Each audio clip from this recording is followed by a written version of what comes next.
ಓಂ ಹ್ರೀಂ ಭೈರವಿ ಕ್ಲಾಂ ಹ್ರೀಂ ಸ್ವಾಹ. ನಮಸ್ಕಾರ. ರಾಶಿ ಭವಿಷ್ಯಕ್ಕೆ ಹೋಗೋದಕ್ಕಿಂತ ಮುಂಚೆ ಕೆಲವು ವಿಚಾರಗಳನ್ನ ಹೇಳೋದಾದ್ರೆ, ನೋಡಿ, ಒಂದೇ ಡೇಟ್ ಅಲ್ಲಿ ಎಷ್ಟೋ ಜನ ಹುಟ್ಟಿರ್ತಾರೆ, ಒಂದೇ ರಾಶಿಯಲ್ಲಿ ಲಕ್ಷಾಂತರ ಜನ ಹುಟ್ಟಿರ್ತಾರೆ. ಎಲ್ಲರ ಭವಿಷ್ಯ ಒಂದೇ ತರ ಇರುತ್ತಾ? ಕುಂಭರಾಶಿ ಮೀನರಾಶಿಗೆಲ್ಲ ಸಾಡೆ ಸಾತಿದೆ ಅಂತೇಳಿ ಜನಗಳನ್ನ ಭಯಪಡಿಸ್ತಾ ಇರ್ತಾರೆ. ಎಲ್ಲ ರಾಶಿಯವ್ರಿಗೂ ತೊಂದರೆಗಳಾಗ್ತಾ ಇದೆಯಾ? ಸಮಸ್ಯೆಗಳಾಗ್ತಾ ಇದೆಯಾ? ಇಲ್ಲ. ಯಾಕೆಂತಂದ್ರೆ ಇಲ್ಲಿ ನಾವು ಮುಖ್ಯವಾಗಿ ಗಮನಿಸಬೇಕಾಗಿರುವಂತದ್ದು ನಮ್ಮ ಇಂಡಿವಿಜುವಾಲಿಟಿ ಯಾವ್ದು ತಿಳ್ಕೊಳ್ಳೋದು. ನಿಮ್ಮ ಡೇಟ್ ಆಫ್ ಬರ್ತ್ ಮಿಸ್ಟೇಕ್ ಇರೋ ಸಾಧ್ಯತೆ ಇರುತ್ತೆ, ನಿಮ್ಮ ಬರ್ತ್ ಟೈಮ್ ಮಿಸ್ಟೇಕ್ ಇರೋ ಸಾಧ್ಯತೆ ಇರುತ್ತೆ. ಹಾಗಾಗಿ ಜಾತಕದ ಭವಿಷ್ಯ ತುಂಬಾ ಸಮಯ ನಿಜ ಆಗಲ್ಲ. ಅವಾಗ ನಾವೇನ್ ಮಾಡಬಹುದು? ನಾಡಿ ಜ್ಯೋತಿಷದ ಪ್ರಕಾರವಾಗಿ ನಿಮ್ಮ ಹಸ್ತರೇಖೆಗಳನ್ನ ಜಾತಕಕ್ಕೆ ಮ್ಯಾಚ್ ಮಾಡಿ ನೋಡ್ಬೇಕು. ಈಗ ಫಾರ್ ಎಕ್ಸಾಂಪಲ್ ನಿಮ್ಗೊಂದು ಗಜಕೇಸರಿ ಯೋಗ ಇದೆ ಅನ್ಕೊಳ್ಳೋಣ, ಹಸ್ತದಲ್ಲಿ ಅದು ರಿಫ್ಲೆಕ್ಟ್ ಆಗಿದೆಯಾ ಅದು ಗಮನಿಸ್ಬೇಕು. ಹಸ್ತದಲ್ಲಿ ಕೂಡ 12 ರಾಶಿಗಳಿದೆ. 12 ರಾಶಿಗಳನ್ನು ಹೇಗೆ ಅನ್ವಯ ಮಾಡಬೇಕು, ಗ್ರಹಗಳನ್ನ ಯಾವ ರೀತಿ ನಾವು ನೋಡಬೇಕು ಅನ್ನೋದೆಲ್ಲ ಕೂಡ ಶಾಸ್ತ್ರಗಳಲ್ಲಿ ಇದೆ. ಎರಡನ್ನು ಕಂಪೇರ್ ಮಾಡಿ ಭವಿಷ್ಯವನ್ನ ಬಹಳ ನಿಖರವಾಗಿ ಹೇಳ್ಬೋದು. ಈ ಬಗೆಯಲ್ಲಿ ಜಾತಕವನ್ನ ನೋಡಿದ್ರೆ ನಿಮ್ಮ ಭವಿಷ್ಯವನ್ನ ಬಹಳ ಅಕ್ಯುರೇಟ್ ಆಗಿ ಹೇಳ್ಬೋದು. ಹಿಂದೆ ನಡೆದಿರೋ ಘಟನೆಗಳನ್ನು ಹೇಳ್ಬೋದು, ಮುಂದೆ ನಡೆಯೋ ಘಟನೆಗಳನ್ನು ಬಹಳ ಈಸಿಯಾಗಿ ಹೇಳ್ಬೋದು. ಹಾಗಾಗಿ ಯಾವುದೇ ಕಾರಣಕ್ಕೂ ಕೂಡ ಎರಡನ್ನು ಕಂಪೇರ್ ಮಾಡೋದು ಬಹಳ ಮುಖ್ಯ ಆಗುತ್ತೆ. ಸೊ ಈ ಬಗೆಯಲ್ಲಿ ನಿಮ್ಮ ಜಾತಕ ನೋಡ್ಬೇಕು ಅಂದ್ರೆ ನೀವು ಭೈರವಿ ಆಸ್ಟ್ರೋಗೆ ಸಂಪರ್ಕಿಸಿ ನಿಮ್ಮ ಜಾತಕದ ವಿಶ್ಲೇಷಣೆ ಮಾಡ್ಕೋಬಹುದು. ವೃಶ್ಚಿಕ ರಾಶಿ 2026 ಮೇ ತಿಂಗಳಲ್ಲಿ ವೃಶ್ಚಿಕ ರಾಶಿಯಲ್ಲಿ ಜನಿಸಿದಂತವರಿಗೆ ಏನೆಲ್ಲ ಪಾಸಿಟಿವ್ ನೆಗೆಟಿವ್ ಇದೆ ಅಂತ ನೋಡೋಣ. ವೃಶ್ಚಿಕ ರಾಶಿಯ ರಾಶಾಧಿಪತಿ ಆಗಿರುವಂತಹ ಕುಜಗ್ರಹ ಬಂದು ಪಂಚಮದಲ್ಲಿರುವಂತದ್ದು. ನೀವು ಯಾವುದೋ ಒಂದು ಹೊಸ ಕೋರ್ಸ್ ನ ಮಾಡುವಂತ ಸಾಧ್ಯತೆ ಇರುತ್ತೆ. ಆ ಕೋರ್ಸ್ ಇಂದ ನಿಮ್ಗೆ ಅನುಕೂಲ ಆಗೋ ಸಾಧ್ಯತೆ ಇರುತ್ತೆ.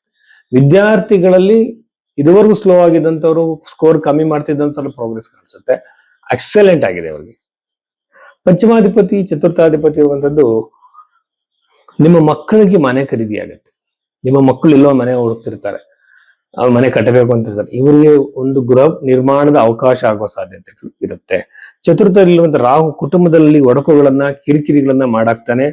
ಜಾಗ್ರತೆಯಿಂದ ಇರಬೇಕು. ಜಗಳಗಳಾಗ್ಬೋದು, ಕಿರಿಕಿರಿಗಳಾಗ್ಬೋದು, ನೆಮ್ಮದಿ ಹಾಳಾಗಬಹುದು. ಸಪ್ತಮದಲ್ಲಿರುವಂತಹ ಶುಕ್ರ ಖಂಡಿತವಾಗಿ ವಿವಾಹವನ್ನು ದಯಪಾಲಿಸ್ತಾರೆ. ಬಟ್ ಏನ್ ಮಾಡ್ಬೇಕು ಅಂದ್ರೆ, ಜಗಳಗಳು, ಮ್ಯಾರಿಟಲ್ ಲೈಫ್ ಅಲ್ಲಿ ಇಶ್ಯೂಸ್ ಬರುವುದನ್ನ ತಡೆದ ಒಂದೇ ದಾರಿ ಸಪ್ತಮ ಭಾವದಲ್ಲಿರುವಂತಹ ಶುಕ್ರನಿಂದ ವಿವಾಹ ಪ್ರಾಪ್ತಿ ಆಗುತ್ತೆ, ಜಗಳಗಳು ಕಡಿಮೆ ಆಗುತ್ತೆ. ಬಟ್ ಮ್ಯಾಚ್ ಮೇಕಿಂಗ್ ತುಂಬಾ ಇಂಪಾರ್ಟೆಂಟ್. ನೋಡಿ, ಒಂದು ಜಾತಕ ನೋಡಿದ್ದೆ ಮ್ಯಾರಿಟಲ್ ಲೈಫ್ ಅಲ್ಲಿ ಇಶ್ಯೂಸ್ ಇದೆಯಾ, ಪ್ರಾಬ್ಲಮ್ಸ್ ಇದೆಯಾ ಎಲ್ಲ ಹೇಳ್ಬೋದು. ಅವ್ರ ವ್ಯಕ್ತಿತ್ವ, ಕ್ಯಾರೆಕ್ಟರ್ ಸಮೇತ ಹೇಳ್ಬೋದು. ರೀಸೆಂಟ್ ಆಗಿ ಒಬ್ಬರಿಗೆ ಕರಿಯರ್ ಗೈಡೆನ್ಸ್ ಬಂದಾಗ DMIT ರಿಪೋರ್ಟ್ ಅಂತ ಹೇಳಿ ಅವ್ರನ್ನ ಸಜೆಸ್ಟ್ ಮಾಡಿದ್ದೆ. DMIT ರಿಪೋರ್ಟ್ ಅಲ್ಲಿ ಎವ್ರಿಥಿಂಗ್, ಅವ್ರ ಪರ್ಸನಾಲಿಟಿ, ಸೈಕಾಲಜಿ, ಅವ್ರು ಯಾವ ಫೀಲ್ಡ್ ಸೂಟೇಬಲ್ ಎಲ್ಲ ಬರುತ್ತೆ. ಸೊ ಇಷ್ಟು ವೈಜ್ಞಾನಿಕವಾಗಿ ಒಂದಿನ ಜ್ಯೋತಿಷ್ಯ ಕೂಡ ಪ್ರೂವ್ ಆಗುತ್ತೆ. ಸೊ ವಿವಾಹದ ಸಾಧ್ಯತೆ ಜೊತೆಯಲ್ಲಿ ಅವರಿಗೆ ಅದ್ಭುತಗಳು ನಡೆಯೋ ಸಾಧ್ಯತೆಗಳಿದೆ ವೈವಾಹಿಕ ಜೀವನದಲ್ಲಿ. ಯಾಕೆಂದ್ರೆ ಲವ್ ಮ್ಯಾರೇಜ್ಗೆ ಅಕ್ಸೆಪ್ಟೆನ್ಸ್ ಸಿಗ್ಬೋದು. ಇಷ್ಟಪಟ್ಟಂತವ್ರು ದೂರ ಆಗಿದ್ರೆ ಬರ್ಬೋದು ವಾಪಸ್. ಈ ಸಾಧ್ಯತೆಗಳು ಇದೆ. ಆಮೇಲೆ ವೃಶ್ಚಿಕ ರಾಶಿಯವರಿಗೆ ಮಾನಸಿಕವಾಗಿ ಟೆನ್ಷನ್ಸ್ಗಳು, ಕಿರಿಕಿರಿಗಳು ಜಾಸ್ತಿ ಇರೋದ್ರಿಂದ ಪ್ರಾಣಾಯಾಮ, ಯೋಗಾಸನಗಳನ್ನ ಮಾಡಬೇಕು. ಹಣಕಾಸು ಬರೋ ಸಾಧ್ಯತೆ, ಸಾಲದಿಂದ ಹೊರಗಡೆ ಬರೋ ಸಾಧ್ಯತೆ, ಸಾಲ ಕರಗಿ ಹೋಗ್ಬೇಕು, ಸಾಲ ಅನ್ನುವಂಥದ್ದು ನಿಮಗೆ ಕಡಿಮೆ ಆಗ್ಬಿಡ್ಬೇಕು, ಆ ಒಂದು ಪರಿಸ್ಥಿತಿ ಅವಕಾಶ ನಿಮಗೆ ಬರೋ ಸಾಧ್ಯತೆ ಇದೆ. ಹಣಕಾಸು, ಯಾಕೆಂದ್ರೆ ಗುರುಗ್ರಹದ ದೃಷ್ಟಿಯಲ್ಲಿ ಇರೋದ್ರಿಂದ ಹಣ ನಿಮಗೆ ಬರ್ಲೇಬೇಕು. ಎಲ್ಲೋ ಒಂದು ಇನ್ವೆಸ್ಟ್ಮೆಂಟ್, ಎಲ್ಲೋ ಒಂದು ಲೋನ್ಗೆ, ಎಲ್ಲೋ ಒಂದು ಸ್ನೇಹಿತರ ಹತ್ರ ನೀವು ಕೇಳಿದ್ರೆ ಹಣವನ್ನ, ನಿಮಗೆ ಬರೋ ಸಾಧ್ಯತೆ ಅತಿ ಹೆಚ್ಚಾಗಿರುತ್ತೆ ಈ ಒಂದು ಮೇ ತಿಂಗಳಿನಲ್ಲಿ.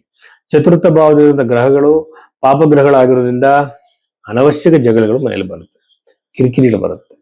ಪ್ರಾಪರ್ಟಿ ರಿಲೇಟೆಡ್ ಡಿಸ್ಪ್ಯೂಟ್ಗಳು ನಿಮಗೂ ಹತ್ರದವರೆಗೂ ಅಕ್ಕಪಕ್ಕದವ್ರ ಮಧ್ಯೆ ಆಗೋ ಸಾಧ್ಯತೆ ಇರುತ್ತೆ.